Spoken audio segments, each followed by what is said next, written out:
And on Wednesday, similar letters, when we're talking about news coming in from Pakistan, that's the Prime Minister there, has said that the government will launch an investigation into the letters laced with the suspicious powder received by the judges of the Supreme Court and the High Courts in Islamabad and Lahore. The suspicious powder could be anthrax, as the report suggests. The 8 Islamabad High Court judges had received that letter laced with the powder and it also had their names written on it. Similar letters were arrived in the Pakistan Supreme Court and the Lahore High Court, prompting the Counter-Terrorism Department to register 2 cases in Islamabad and Lahore. Now, according to reports, the letters carried a threatening sign and accused the judges of being responsible for problems that the people of Pakistan are facing. And to get more on this, we have, in fact, my colleague Vishal joining us to get us more. Vishal, very suspicious as far as that white powder laced letters are concerned that was received by the judges there, and reports suggesting that it could be anthrax.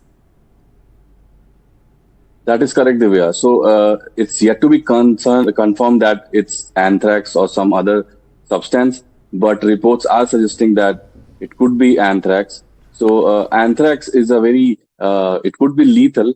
If ingested, it could result in death if not given immediate treatment. We can recall that some anthrax attacks had happened about 20 years ago. So it's sort of similar to that.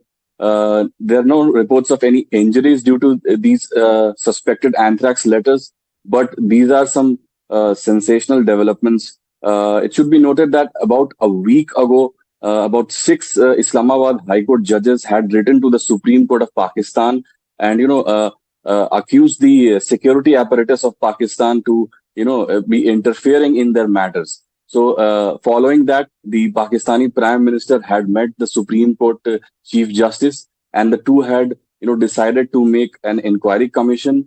However, that the person who was, supposed to lead that inquiry commission had recused himself. On the other hand, the top court of Pakistan had taken suo motu notice of the matter. So a series of developments leading to these suspected anthrax letters. The investigation is underway.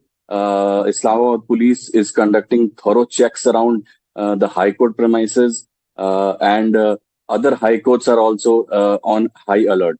So it remains to be seen. Actually, the group that's claimed responsibility is called Tehreek-e-Manus. It's a little-known group. It has claimed in the letters that the Pakistani judges are responsible for the problems faced by the Pakistani people. No arrests have yet been made. As you mentioned earlier, Pakistani Prime Minister has ordered an inquiry. So it remains to be seen in which direction this investigation will go on.